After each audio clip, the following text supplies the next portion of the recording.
कहानी के शुरुआत में हमको जक को दिखाया जाता है, जिसने एक बहुत बड़ा घर लिया हुआ था। लेकिन जब वो देखता है कि इस घर में तो जगह जगह से पानी बह रहा है, तो वो उस जगह की तस्वीर निकालता है और अपने मन ही मन में उस कॉन्ट्रैक्टर को, नहीं ब्रोकर को, गाड़ियाँ दे रहा होता है।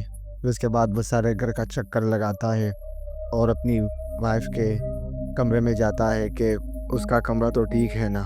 उसकी वाइफ जो थी वो एक फैशन डिज़ाइनर थी, जो कि ऑनलाइन कॉन्सेप्ट किया करती थी। तो उसका स्टूडियो तो ठीक ठाक था बिल्कुल, और उसने अपने साथ एक डमी भी लाई हुई होती है, जो दिखने में बिल्कुल असली लग रही होती है। और फिर उसके बाद ड्रंक बाहर आता है और बाहर की तरफ भी देखता है, लेकिन बाहर की तरफ भी बिल्कुल अच्छी दिख रही थी। अगले ही सुबह जब ड्रंक बाहर टहलने के लिए निकलता है, तो वो देखता है कि वो डमी जो इसके वाइफ के कमरे में थी, वो अब बाहर गार्डन में थी। ये देखकर वो बहुत ज़्यादा हैरान हो जाता है, लेकिन उसे समझ भी आता है कि शायद ये मेरी बहन का काम हो। फिर उसके बाद उसे उसका पड़ोसी मिल जाता है और उसका पड़ोसी से कहता है कि ये डमी, तो उसे कहता है कि शायद ये मेरी बहन ने यहाँ पे ला कर रख दी होगी, क्योंकि जब से मेरी मोम मरी है तो मेरी बहन थोड़ी सी पागल हो गई है। तो उसे कहता है कि अपनी बहन का इलाज करवाओ, नहीं तो क्या पता वो कुछ ज़्यादा ही ख़राब हो जाएगी।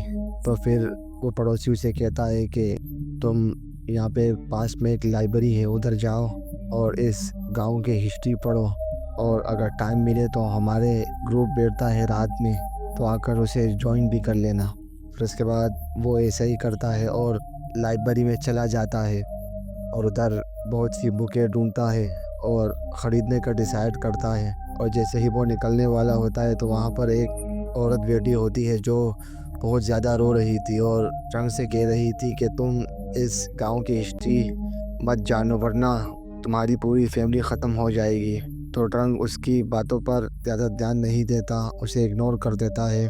उसके बाद जैसे ही वो काउंटर पर जाता है बिल पे करने के लिए, तो जैसे ही काउंटर वाली ये सारी बुकें देखते हैं तो वो हैरान हो जाते हैं। वो रंग को कहते हैं कि ये बुकें मत ले जाओ, लेकिन रंग कहता है कि मुझे इस गांव में कोई इंटरेस्ट नहीं, लेकिन मुझे इस गांव की थोड़ी बहुत हिस्ट्री खाली पढ़नी है बस, और कुछ नहीं। फिर वो वहाँ से चला जाता है। रंग अपनी सारी जो लाइब्रेरी से सारी बुकें लाया था वो पढ़ रहा था, तो उसमें 1980 की प्रेस कॉन्फ्रेंस दिखाई जाती है। जैसे ही वो आगे बढ़ पाता तो डोरबेल बजती है, और ड्रंक जैसे डोरबेल खोलता है तो उसकी स्टूडेंट थी, क्योंकि ड्रंक एक म्यूज़िक टीचर था। तो वो लड़की से बात वगैरह करता है, लेकिन लड़की बहुत ज़्यादा नर्वस थी। तो वो लड़की के लिए पानी लेने किचन में जाता है, लेकिन बहुत ज़्यादा म्यूज़िक बज रहा था, जैसे कोई प्रोफेशनल इस म्यूज़िक को बजा रहा हो। तो वो कहता है कि शायद मेरी स्टूडेंट बजा रही होगी, लेकिन जैसे ही वो अपनी स्टूडेंट को देखता है कि उसकी स्टूडेंट तो उसके सामने खड़ी थी, तो वो हक्का बक्का रह जाता है। और दोनों जैसे ही उस पियानो की तरफ बढ़ते हैं, तो वो देखते हैं कि पियानो बजना भी बंद हो चुका था। ये देखकर वो जो लड़की थी वो बहुत ज़्यादा डर गई थी और वहाँ से भाग गई। फिर उसके बाद ट्रंक की वाइफ जो थी वो आज रात को फैशन कॉन्सेप्ट में गई हुई थी, तो आज ट्रंक घर पे अकेला था, तो वो उस ग्रुप को ज्वाइन करने चाहता है। और सब लोग बैठे होते हैं और ये सब बहुत खौफनाक बातें कर रहे होते हैं। तो ये सब कह रहे होते हैं कि एक लड़की ने भी खुदकुशी करने की कोशिश की है, लेकिन वो बच गई। तो फिर एक बूढ़ा आदमी कहता है कि मुझे तो एक 1980 की औरत ने ही ये सब कुछ किया है, क्योंकि उसकी बेटी को स्कूल वाले बहुत ज़्यादा परेशान कर रहे थे। तो उसने स्कूल वाले को बहुत ज़्यादा ख़त लिखे, लेकिन किसी ने भी उसका जवाब नहीं दिया। तो उसने डिप्रेशन में आके खुदकुशी कर ली। वो सब वो औरत ही कर रही है, सबको खुदकुशी पर मजबूर कर रही है। हर साल को यहाँ पर एक खुदकुशी की रिपोर्ट होती है। जब तक उसका असली घर नहीं मिल जाता, तो वो ये सब चीज़ जारी रखेगी। तो कॉन्सेप्ट ये लोग जो थे बहुत डरावनी बातें कर रहे थे, तो सब एक एक करके वहाँ से जाने लगे। जैसे ही जग बाहर आया, तो उसे पास में एक चर्च था, जिससे बड़ी बुरे तरीके से हंसने की आवाज़ आ रही थी। वो डर डर के अपने घर पहुंचा। वो अपनी बहन के पास गया, क्योंकि जब उसकी माँ मर गई थी तो उसकी बहन की हालत ख़राब हो गई थी। तो उसकी बहन जो थी वो बार बार अपनी माँ की रूह को देख रही थी और उसके साथ कुछ और मामलात भी हो रहे थे, तो वो अपने भाई को सब कुछ बताती थी ताकि उसका मन हल्का हो सके। इसके बाद इलिज़ाबेल का दोस्त आया और इलिज़ाबेल को सारी कहानी बताने लगा गांव की, कि गांव में क्या हो रहा है और लोग सुसाइड क्यों कर रहे हैं। फिर इसके बाद एलिज़ाबेथ सो जाती है। जैसे ही वो सोती है तो बल्ब ऑन हो जाता है, लेकिन फिर उसके बाद वो बल्ब बंद कर देती है। बल्ब फिर ऑन हो जाता है। उसके बाद वो बल्ब ही बाहर निकाल लेती है और टेबल पर रख देती है, लेकिन और भी मामलात हो रहे थे अजीब और ग़रीब। फिर उसके बाद वो सो जाती है। जैसे ही वो सुबह उठती है तो वो मन ही मन में सोचती है कि शायद मैं एक पूरा सपना देख रही थी, लेकिन जैसे ही उसकी नज़र टेबल पर पड़ती है उधर वही बल्ब रखा हुआ था, तो वो सब मामलात को समझ जाती है और वो ये बात अपने उस दोस्त के साथ शेयर करती है जो उसका बचपन का दोस्त था। तो फिर उसके बाद उससे अपने भाई ड्रंक की कॉल आती है, उससे फ़ौरन घर आने का कहता है। जैसे ही एलिज़ाबेथ अपने घर पर आई तो अपनी भाभी को जैसे ही देखा तो वो अपनी भाभी को परेशान देख रही थी। तो हमें फिर सारा मामला बताया जाता है कि क्या हुआ था। मारिया जो थी अपने डिज़ाइन एक क्लाइंट को दिखा रही थी, तो जैसे ही वो उस क्लाइंट से बात कर रही थी तो उसके क्लाइंट ने देखा कि जो पीछे जो डमी रखी हुई थी उसका हाथ अचानक से हिला। तो वो जो क्लाइंट थी वो मारिया को ये बताने की कोशिश कर रही थी कि तुम्हारे डमी का हाथ हिला है तो वहाँ से जल्दी फ़ौरन वहाँ से निकलो, लेकिन मारिया इस बात को समझ नहीं पा रही थी कि मुझे क्या कह रही थी। तो वो अपनी क्लाइंट को ड्रेस दिखाती है कि ये देखो तुम्हारी ड्रेस तो तैयार है, लेकिन उसकी क्लाइंट उसे कुछ और कहना चाहती थी, लेकिन जैसे ही वो अपनी क्लाइंट को जिस डमी को उसने उसके कपड़े पहनाए हुए थे वो उसको दिखाने ही वाली थी, तो वो देखती है कि वो डमी तो गायब हो चुकी थी। तो ये देखकर मारिया और भी ज़्यादा शॉक हो जाती है। वो जैसे ही हिम्मत करके एक कमरे की तरफ बढ़ती है, जैसे ही वो देखती है तो वो डमी चल फिर रही थी। ये देखकर वो बहुत लंबी सी चीख मारती है और दरवाज़ा बंद कर देती है। उसका शौहर ड्रंक भी आ चुका था। वो ये दोनों डिसाइड करते हैं कि हमें इसको जलाना होगा।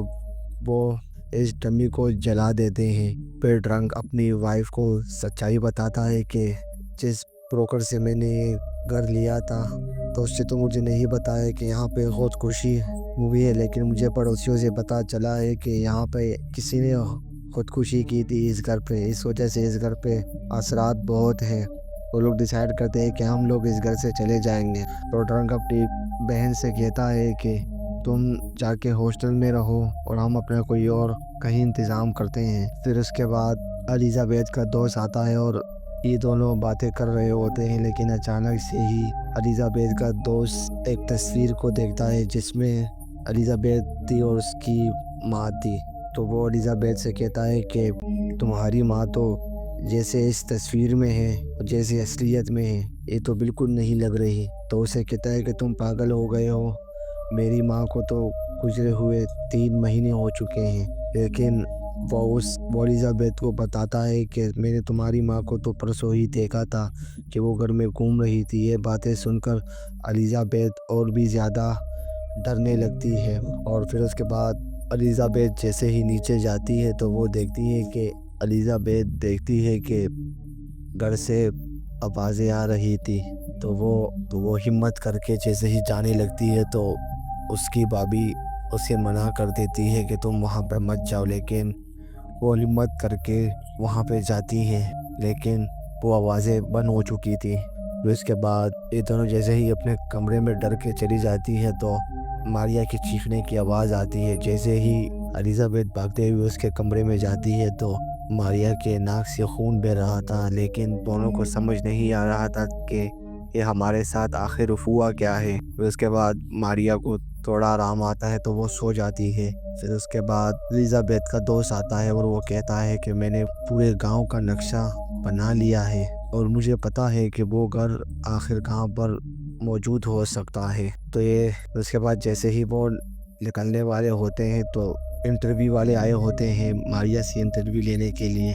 तो मारिया ड्रंक उन लोगों को इंटरव्यू के लिए मना कर देता है, लेकिन मारिया का बहुत दिल था इंटरव्यू देने का। तो वो जैसे ही इंटरव्यू देती है तो उसका हस्बैंड एलिजाबेथ के दोस्त को कहता है कि तुम मेरी वाइफ के साथ ही रहो, और मैं और मेरी बहन वहाँ के लिए निकल जाते हैं। जैसे ही ट्रंक और उसकी बहन उस घर के करीब पहुँचते हैं तो ट्रंक अपनी बहन से कहता है कि अगर ये वही घर हुआ तो मैं इसे आग लगा दूंगा। जैसे ही वो दोनों अंदर की तरफ जाते हैं तो एलिजाबेथ सारे घर को देख रही होती है। वो मनी मन में सोच रही होती है कि ये पूरा घर तो हमारे घर के जैसा ही है।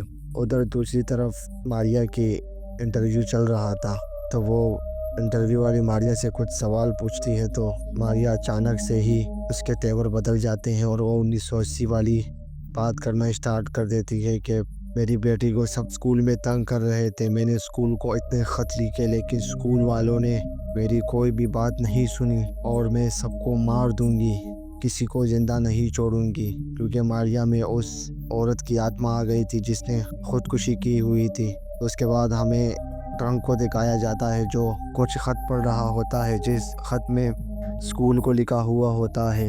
ये सारे ख़त एक ही औरत ने लिखे हुए थे, और जैसे ही वो एड्रेस देखता है तो उसके घर का एड्रेस और इसके घर का एड्रेस दोनों सेम ही थे, क्योंकि वो औरत भी यहाँ पर भी रह चुकी थी और वहाँ पे भी रह चुकी थी। तो इस वजह से ये जो औरत थी लोगों के पीछे पड़ी हुई थी। ये बातें देखकर ट्रंक बहुत ज़्यादा परेशान और हैरान हो जाता है और अपनी बहन को ढूंढने के लिए घर में जाता है ताकि हम घर के लिए निकल पड़े। जैसे ही वो अपनी बहन को देखता है तो उसकी बहन के ऊपर एक चीज़ हमला कर देती है और उसकी बहन को अपने साथ ले जाने ही वाली होती है। जैसे ही ट्रंक उसे पकड़ता है तो वो चीज़ ट्रंक को भी एक कमरे में बंद कर देती है। दूसरी तरफ हमको मारिया को दिखाया जाता है और हमें ये बताया जाता है कि वो जो औरत थी इसने मारिया, ट्रंक, एलिजाबेथ और उसके दोस्त को जान से मार दिया था, क्योंकि उसे अच्छा बुरा कुछ नहीं दिख रहा था, क्योंकि उसे अपना बदला लेना था। क्योंकि उस गांव वालों ने इस औरत की मदद नहीं की थी तो वो हर किसी को मार देगी जो उस घर में रहने के लिए आएगा। और इसी के साथ ये कहानी यहीं पर ही ख़त्म हो जाती है।